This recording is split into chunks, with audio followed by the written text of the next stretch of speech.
Hello student, welcome to my YouTube channel Aryan education foundation. My name is Dinesh Chaurasia. आज हम class 10th के science के syllabus का discussion करेंगे कि यहाँ पर सिलेबस में कौन कौन से चैप्टर हैं, कितनी इकाई हैं, उसका डिस्कशन करते हैं और फिर बाद में हम पढ़ाते हैं कि हम क्या पढ़ाएंगे, आपको बताते हैं।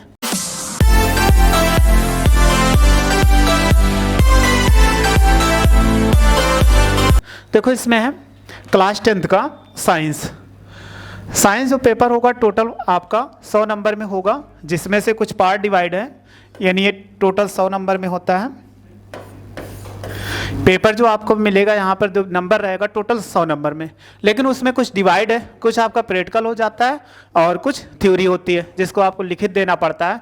तो यहाँ पर लिखा गया है 70 नंबर का जो होगा वो आपका अंक रहेगा, वो कैसा पेपर लिखित होगा, और 30 अंक का प्रयोगात्मक होगा और प्रोजेक्ट कार्य जो आपको कॉलेज से दिया जाता है, यानी 70 नंबर का आपका लिखित पेपर होगा और 30 नंबर का आपका प्रयोगात्मक या प्रोजेक्ट कार्य होगा। फिर कह रहा है न्यूनतम उत्तीर्णांक, यानी न्यूनतम पासिंग मार्क आपको कितना चाहिए, वो इसमें कह रहा है कि 23 नंबर, यानी थ्योरी में 70 में से हमें ये 70 है तो 70 में से 23 नंबर लाना होगा पासिंग मार्क, और फिर 30 है, 30 में से 10 नंबर, यानी प्रैक्टिकल में 10 नंबर लाएंगे। अगर दोनों को ऐड कर दोगे तो ये 33 नंबर, यानी दोनों को ऐड करने पर ये हो जाएगा 33 नंबर।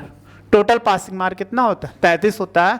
तो आपको ये किसी भी तरह से जो थ्योरी में 70 में से 23 नंबर लाना है, चाहे जैसे करके लाना है, तभी आप पास होगे, अन्यथा फेल हो जाओगे।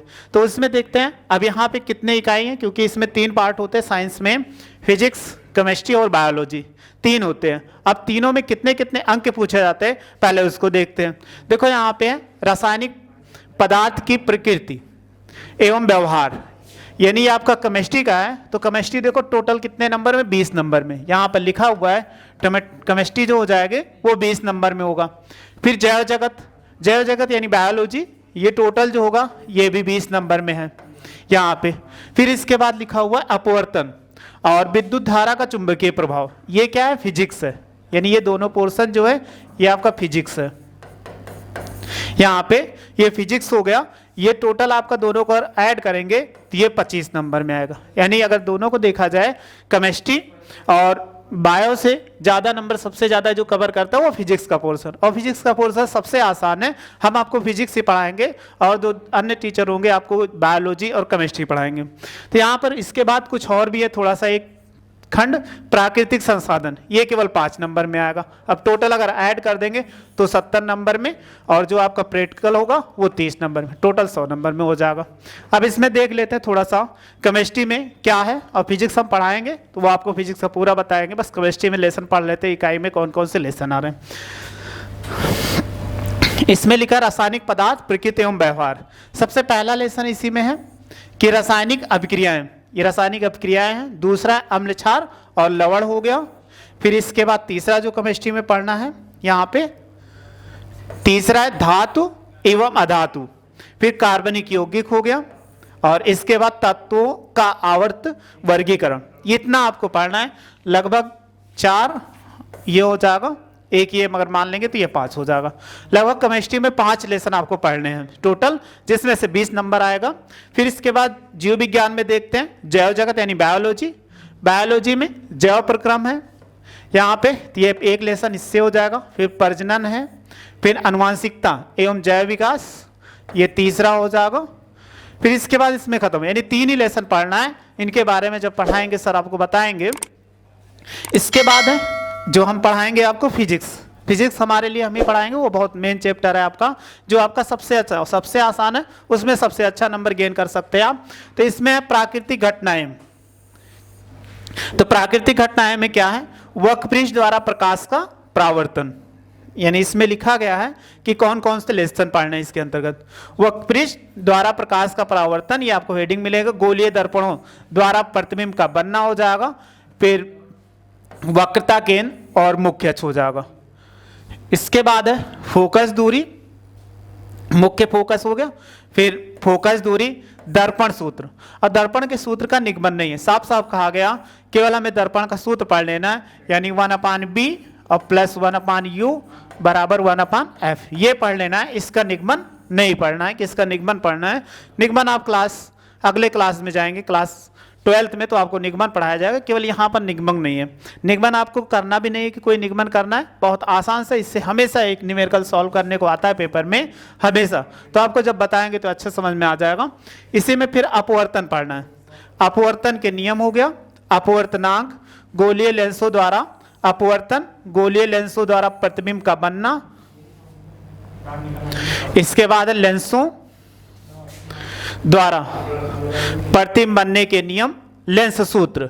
अब लेंस सूत्र है, लेकिन यहां पर कह रहा व्युत्पत्ति आवश्यक नहीं, ये आपको इस क्लास में नहीं आवश्यक है, अगले क्लास में जाएंगे क्लास 12th में तो आपको बताया जाएगा सूत्र, वहां पे व्युत्पादन करना होता है सूत्र का। अगला है मानव नेत्र में लेंस का कार्य क्या होता है, दृष्टि दोष निवारण, गोलीय दर्पण, लेंसों का अनुप्रयोग, ये इतना हो गया। फिर थोड़ा सा और है, प्रेम द्वारा प्रकाश का अपवर्तन, प्रकाश का विक्षेपण। ये टोटल जो आएगा आपको पूछा जाएगा, यानी यहां से यहां तक, ये 12 नंबर में। फिर इसके बाद एक ही और इकाई बचती है, विद्युत धारा का प्रयोग।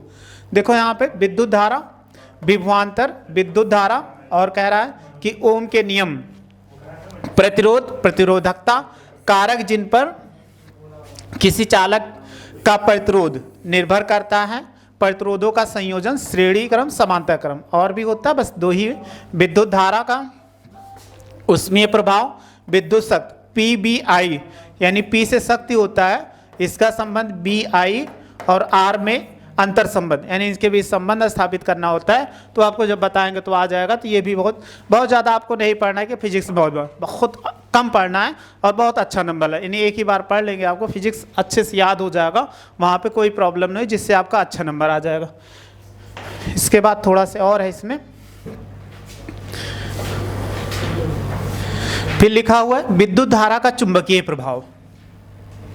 विद्युत धारा का जो चुंबकीय प्रभाव होगा, ये चुंबकीय क्षेत्र, क्षेत्र रेखाएं किसी विद्युत धारावाही चालक के कारण उत्पन्न चुंबकीय क्षेत्र, परिनालिका में प्रवाहित विद्युत धारा के कारण चुंबकीय क्षेत्र, चुंबकीय क्षेत्र में किसी विद्युत धारावाही चालक पर बल, फ्लेमिंग के बाएं हाथ का नियम, विद्युत मोटर, वैद्युत चुंबकीय प्रेरण, प्रेरित विभवांतर, प्रेरित विद्युत वाहक बल, फ्लेमिंग के दाएं हाथ का नियम, और विद्युत जनित दिष्ट धारा, प्रत्यावर्ती धारा, प्रत्यावर्ती धारा आवृत्ति, ये पढ़ना है। यहाँ पे जो फिजिक्स में पढ़ना है इसमें, ये तो टोटल 13 नंबर में हो जाए। इसके बाद प्राकृतिक संसाधन, ये भी आसान है, बस इसमें क्या पढ़ना होता है, ऊर्जा के बारे में। तो क्या लिखा गया, ऊर्जा के स्रोत क्या है, ऊर्जा के विभिन्न रूप, ऊर्जा के परंपरागत, गैर परंपरागत स्रोत, जीवाश्म ईंधन कौन से होते हैं, ऊर्जा, फिर करा पवन, जल, ज्वारीय ऊर्जा, नाभिकीय ऊर्जा, नवीकरणीय तथा अनवीकरणीय ऊर्जा के स्रोत, ये हो जाएगा। थोड़ा से हमारा पर्यावरण में भी पढ़ना है कि पर्यावरण के संबंधित पर्यावरणीय समस्याएं, यानी पर्यावरण में क्या समस्याएं होंगी, जब पढ़ाया जाएगा बताएंगे आपको।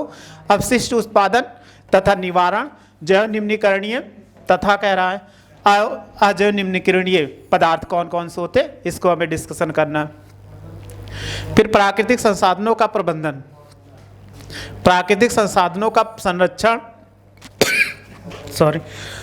तथा कह रहा उचित उपयोग, वन का वन्य जीवन और कोयला, पेट्रोलियम संरक्षण, वन प्रबंधन में लोगों की भागीदारी के उदाहरण, बांध उपयोगिता तथा सीमाएं, जल संग्रहण, प्राकृतिक संसाधनों का संचय।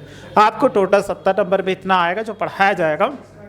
आपको टोटल फिजिक्स का पोर्शन हम पढ़ाएंगे और केमिस्ट्री का जो पोर्शन होगा वो आपको दूसरे सर पढ़ाएंगे।